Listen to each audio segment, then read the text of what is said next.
محبت کا عجیب فیض ہے آقا تیری محبت کا درود تجھ پہ پڑھوں اور خود سنور جاؤں درود تجھ پہ پڑھوں اور خود سنور جاؤں سب کے پڑھنے صلی اللہ علیہ وسلم یا رسول اللہ وسلم علیکہ یا حبیب اللہ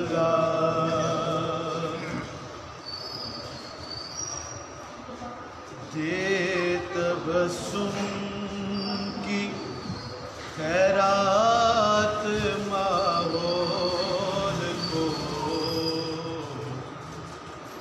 ہم کو درکار ہے روشنی یا نبی دے تبسم کی خیرات ماحول کو ہم کو درکار ہے روشنی یا نبی ایک شیریں جھلک ایک نوری ڈھلک ایک شیریں جھلک ایک نوری ڈھلک تلخ و تاریک ہے زندگی یا نبی ہم کو درکار ہے روشنی یا نبی اے نبی دے مسیحا تیری قوم کا حال عیسیٰ کی بھیڑوں سے ابتر ہوا اے نبی دے مسیحا تیری قوم کا حال عیسیٰ کی بھیڑوں سے ابتر ہوا اس کمزور اور بے ہنر ہاتھ سے چھین لی چرخ نے برتری یا نبی ہم کو درکار ہے روشنی یا نبی کام ہم نے رکھا صرف اذکار سے تیری تعلیم اپنائی اغیار نے کام ہم نے رکھا صرف اذکار سے تیری تعلیم اپنائی اغیار نے حشر میں منہ دکھائیں گے کیسے تجھے حشر میں منہ دکھائیں گے کیسے تجھے ہم سے نہ کردہ کار امتی یا نبی ہم کو درکار ہے روشنی یا نبی. دشمن جاں ہوا میرا اپنا لہو، میرے اندر عدو میرے باہر عدو. دشمن جاں ہوا میرا اپنا لہو، میرے اندر عدو میرے باہر عدو. ماجرائے تغیر ہے پرسیدنی، صورت حال ہے دیدنی یا نبی. ہم کو درکار ہے روشنی یا نبی. سچ میرے دور میں جرم ہے، عیب ہے، جھوٹ فن عظیم آج لاریب ہے. سچ میرے دور میں جرم ہے، عیب ہے، جھوٹ فن عظیم آج لاریب ہے. ایک اعزاز ہے جاہل و بے راہ روی، ایک آزار ہے آگہی یا نبی. ہم کو درکار ہے روشنی یا نبی. رازداں اس جہاں میں بناؤں کسے، روح کے زخم جا کے دکھاؤں کسے. رازداں اس جہاں میں بناؤں کسے، روح کے زخم جا کر دکھاؤں کسے. غیر کے سامنے کیوں تماشا بنوں، غیر کے سامنے کیوں تماشا بنوں.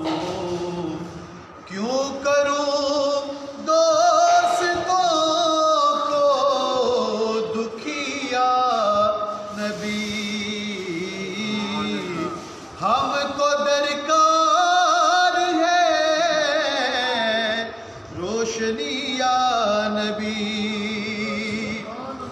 زیست کے تپتے صحرا پہ شاہ عرب، تیرے اکرام کا ابر برسے گا کب.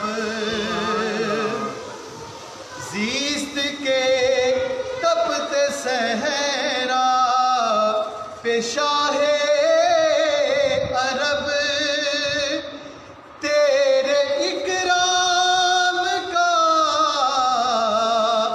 ابر برسے گا کب. کب ہری ہوگی شاخ تمنا میری، کب مٹے گی میری تشنگی. نبی ہم کو درکار ہے روشنی یا نبی اب تو آشوب حالات نے تیری یادوں کے چہرے بھی دھندلا دیے یا نبی اب تو آشوب حالات نے تیری یادوں کے چہرے بھی دھندلا دیے دیکھ لے تیرے طائب کی نغمہ گری دیکھ لے تیرے طائب کی نغمہ گری بنتی جاتی ہے نوحہ گری یا نبی ہم کو درکار ہے روشنی یا نبی دے تبسم کی خیرات ماحول کو ہم کو درکار ہے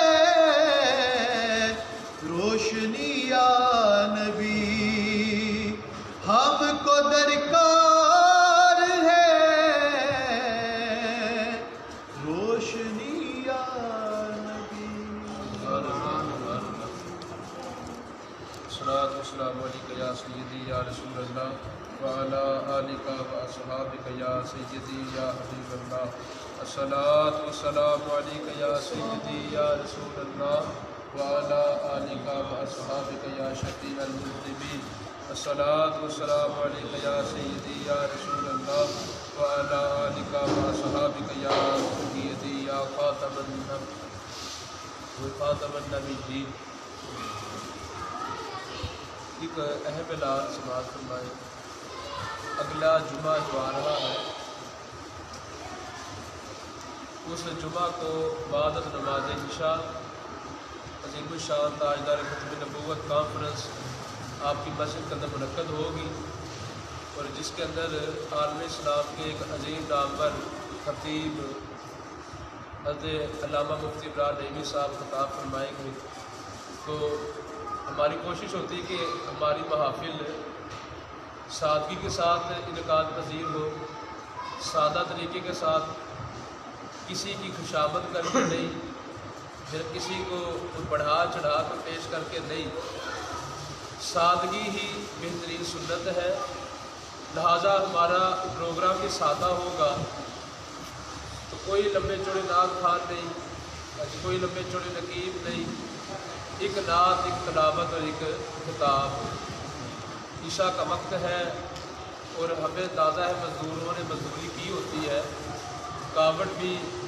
موجود ہے وہ ساری چیزوں کو مد نظر رکھ کر انشاءاللہ مختصر سا پروگرام ہوگا یہ پروگرام کیوں رہا ہے 7 ستمبر یہ ایسا دن ہے جس دن مرزیوں کو غیر مسلم اقلیت قرار دیا گیا ان کو دائرہ اسلام سے خارج پارلیمنٹ کا تو بل منظور کیا گیا لیکن آج قوم کو 6 ستمبر تو یاد ہے 7 ستمبر یاد نہیں 6 ستمبر اس لیے یاد کیونکہ آپ کے میڈیا نے آپ کو بتانا ہوتا ہے کہ 1965 کی جنگ ہوئی ہے یاد رکھیں جو